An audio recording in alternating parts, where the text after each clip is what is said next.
Hello అండి. నమస్తే. Welcome to SML kitchen. నేను మీ లలిత. ఈరోజు వీడియోలో మీల్ మేకర్ శనగపప్పు కర్రీని ఎలా ప్రిపేర్ చేసుకోవాలో చూపిస్తున్నాను.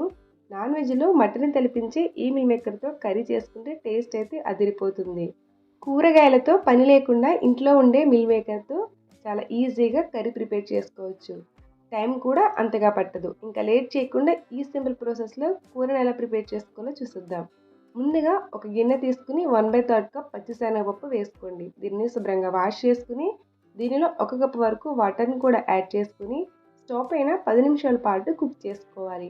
మీకు టైం ఉంటే పప్పును నానబెట్టి అయినా బాయిల్ చేసుకోవచ్చు.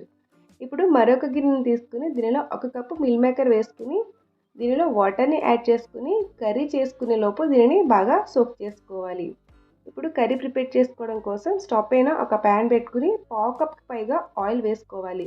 ఈ ఆయిల్ బాగా వేడయ్యాక ఒక చెక్క, లవంగం, యాలక్కాయ, అనాస పువ్వు, ఒక బిర్యానీ ఆకును కూడా వేసుకుని లైట్గా ఫ్రై చేసుకోండి.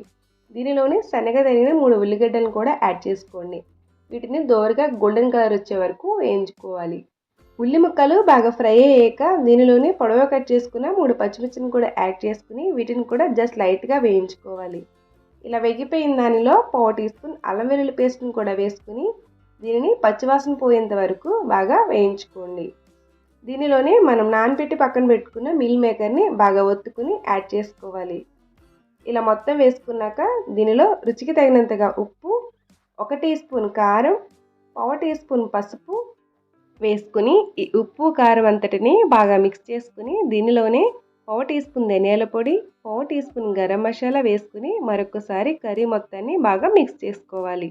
ఇందులో మనం ఉడకబెట్టి పక్కన పెట్టుకున్న శనగపప్పుని వాటర్తో సహా వేసుకోవాలి.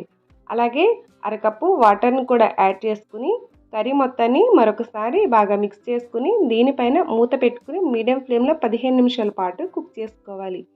కర్రీ ఇలా కుక్ అయ్యి దగ్గరికి అయింది కదా, ఇలా గ్రేవీ కన్సిస్టెన్సీలోకి వచ్చాక స్టవ్ని టర్న్ ఆఫ్ చేసుకుని సర్వింగ్ బౌల్లోకి సర్వ్ చేసుకోండి. అంతేనండి, మటన్ టేస్టీతో మిల్ మేకర్ శనగపప్పు కర్రీ రెడీ.